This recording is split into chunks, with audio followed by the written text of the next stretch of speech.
Welcome to the Fiction Workshop with Dr. M.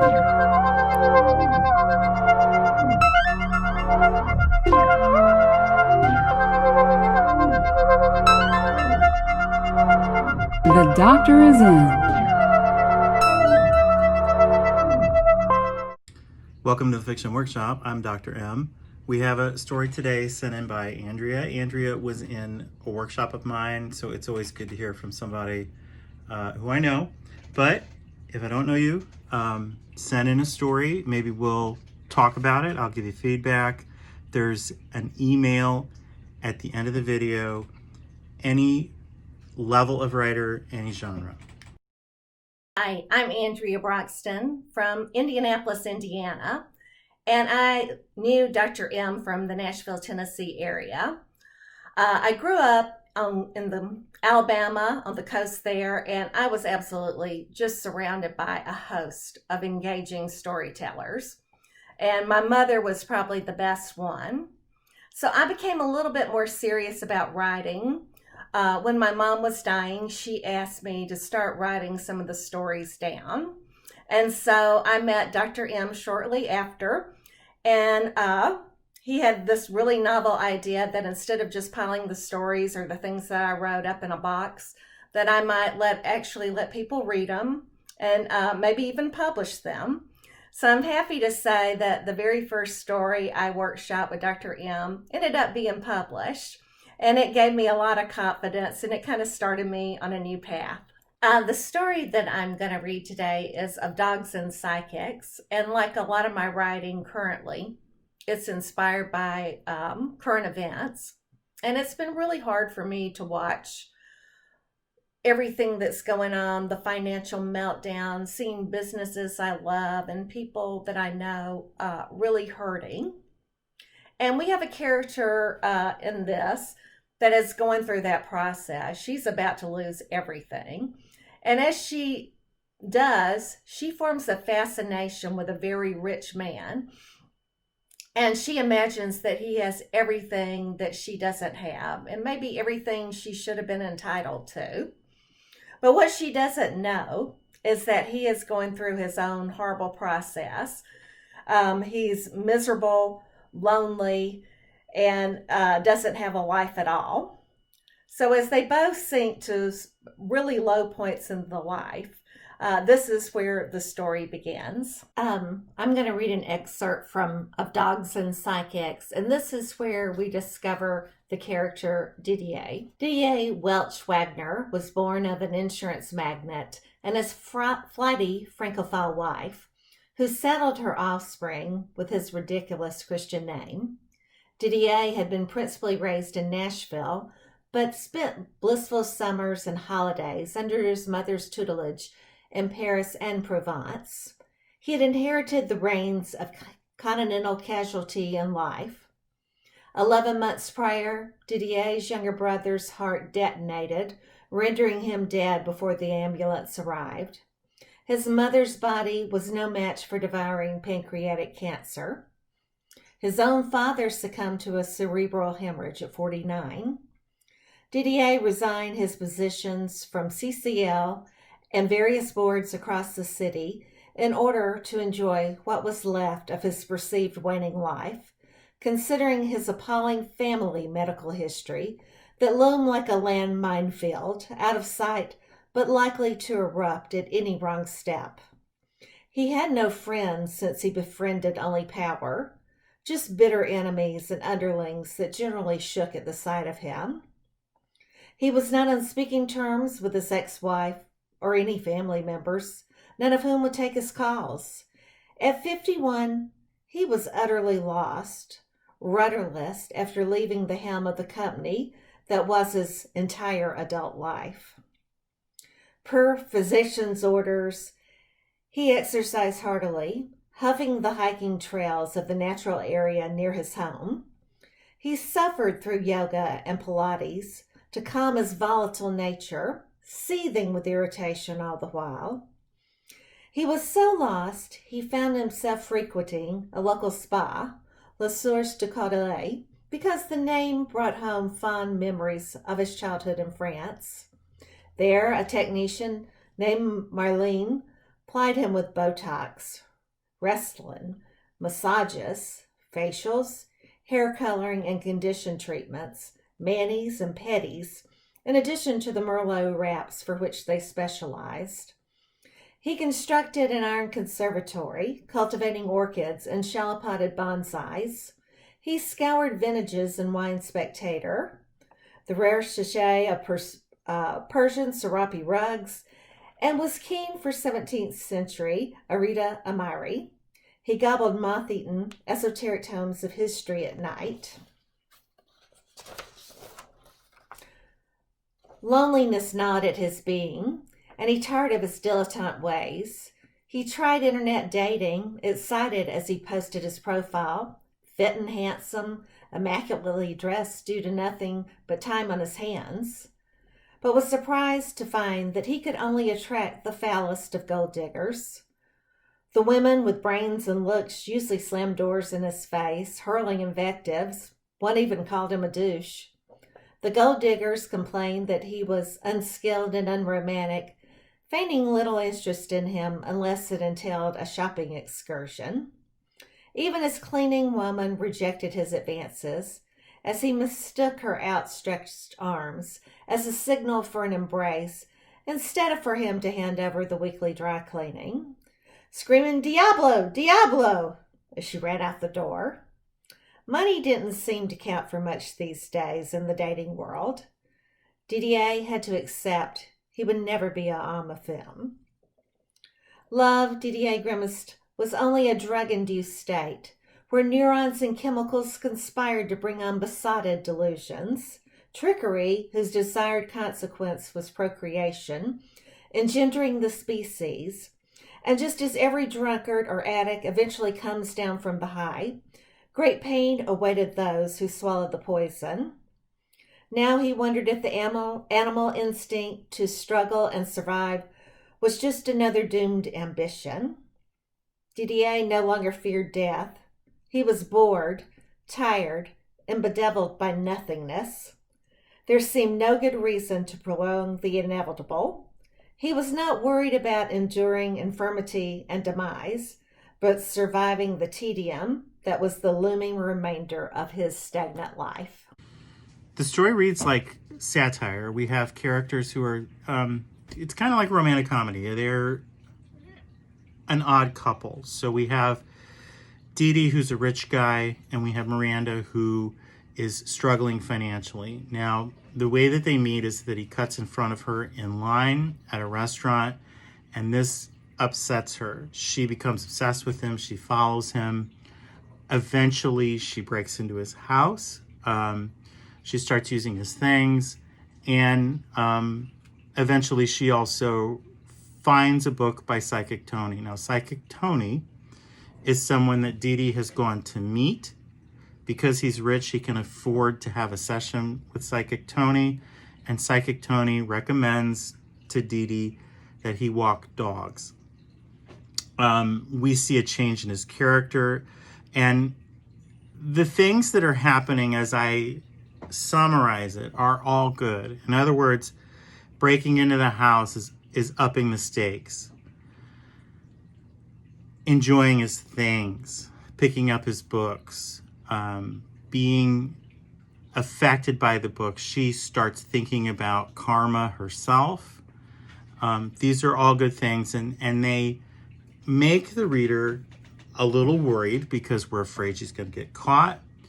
Eventually, she crosses the line and she starts to clean the house. We know that Didi's going to come home and he's going to notice that someone has been in the house. And so, as a reading experience, this is all good. It puts us on edge. It's what we call, raising the stakes. And so this is all good. Let me say that there's a lot of detail in the story, and it's great detail. I know who these characters are. I can see them. Even if I didn't know you, I would know that you've been writing for a long time. Now, having said that, the thing that I think most readers are going to want from this is that most of that is coming through in exposition, and After a while, it's not going to matter how good it is. After 10 pages of exposition, if we don't get some dialogue to break it up and to move things along a little faster, most readers are going to get fatigued. So I think, first of all, that we need more dialogue. We need it sooner. Get these characters talking to each other. And the kind of dialogue that we need is important as well. There are two things that dialogue should do. Now, the first one is that it should sound realistic. And I think most of us get that it should sound the way that people talk. The second part of it is kind of at odds with that, and it's that you want to edit out anything extraneous, anything repetitive, anything that's too utilitarian. So, hi, and goodbye, and where are you going today? And the things that don't really relate to character. When you get two characters talking with each other, as a writer, I learn about the characters and the way that they interact with each other. It tells me things that I don't necessarily know. I might think I can imagine who these people are, but it's not until they're living and reacting to each other that I really get a sense of who they are. I want to look at a section here that demonstrates both what's really good about the piece and something that could be improved that would make a big difference. Now, I'm 11 pages in, and we have the sentence, Psychic Tony lived on a ranch. Now, this character, Psychic Tony, should signal to most readers that we're in a satire. I think that, and it's real, it's believable, certainly, that a psychic could be someone who's a Southerner, a Texan, very Southern, and has that identity. It's the world that we live in, and it's realistic and believable, but it's also exaggerated, and so to a lot of readers, this is going to signal satire. I'm going to suggest starting the story here. This would signal right away the kind of story that we're in. But the other thing that's going on is that we are 11 pages in, and this is really the first line of dialogue, other than a little bit of dialogue at the very beginning of the story. Now, the dialogue itself, it's not quite going to have enough of this character. In other words, we expect some Southernisms. We expect him to have Texas come out of him when he talks. In the description, there's a lot of that. But I think Psychic Tony, I would up the game on this guy. On the other hand, I don't think that's the most important thing here. He's a minor character. There is the potential for something comic and something that kind of stands out. But it's not the most important thing. He is the person who sets these characters in motion. He's the guy who suggests to Dee Dee to spend time with dogs, and that's what changes his character. Miranda also sees his book, and it makes her want to be a better person, and so when she's breaking into his house, to Dee Dee's house, she also decides to start cleaning the place, and this kind of indicates to Dee Dee that someone has been breaking in. If the dialogue were just realistic, it wouldn't be fun to read. It would be repetitive. It would be boring, to be frank. So you work over the dialogue a lot. Things will happen as you're getting characters talking to each other that you don't expect, and that's always good. But then you do need to edit it down.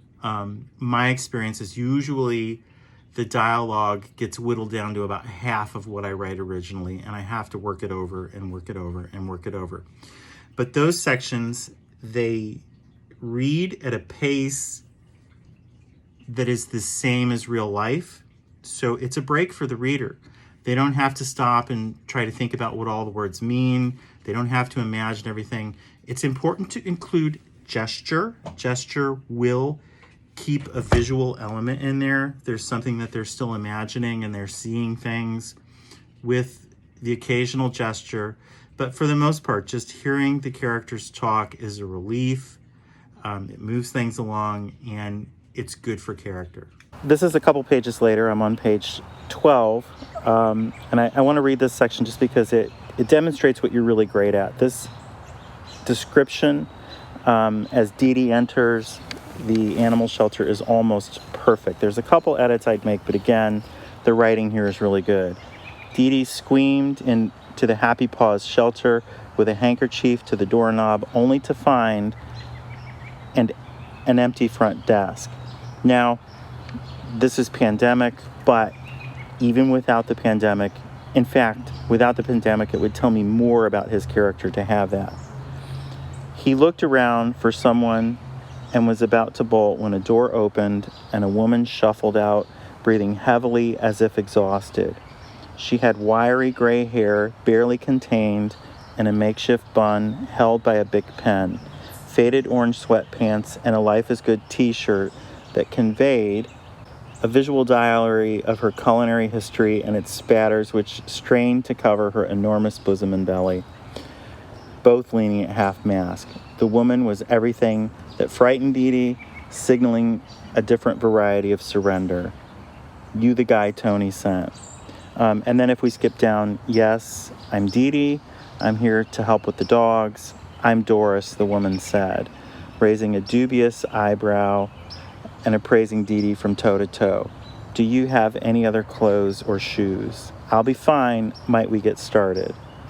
Now, this dialogue, it's not bad, but, you could cut half of this, and what we need is dialogue that is going to convey character. Because, you're really good at these character descriptions, but again, if we get too much of it, it's going to be a bit fatiguing for the reader. We need the dialogue to break things up. When we get the dialogue, it should do more to convey character. It should be a little surprising. And then finally, if the pandemic stuff doesn't really add to the story, it's possible to cut it. You could truthfully, you could be sending this story out for a couple years. And if the pandemic doesn't signify something a little bit more important, then you probably could cut it out. And usually with writing, if you can cut something out, that usually means that you should. This is the first story that I've read that actually brings up the pandemic. And I think there's a lot of trepidation about this. I see a lot of writers online who are weary of an influx of stories that deal with the pandemic. Now, the way that the pandemic is dealt with in this particular story, it's really just setting. Remember, setting is more than just a place, but it's also a time. The time period is during the pandemic. Things might change a few years down the road. I think right now you could use 9/11 as just a marker of time.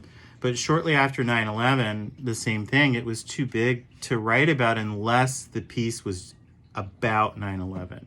And I think the same thing is true of the pandemic.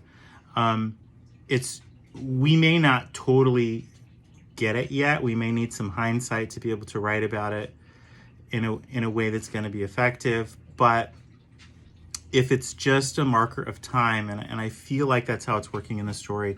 Well, I'll also say that, so our character Miranda, she has, because of the pandemic, she's having a hard time with making money. It's affected her financially. I don't think it's necessary. In other words, you could take the pandemic out of this. She could still be having financial troubles just because of the nature of the work that she does. It seems like she's self-employed. She's doing PR work. And it's, capitalism itself could make her feel the way that she does, that she feels bad because she's not successful financially. So that's the workshop. Thank you, Andrea, for sending in the story. And if you want to send something in, there's an email at the end. Keep writing. I'll see you later.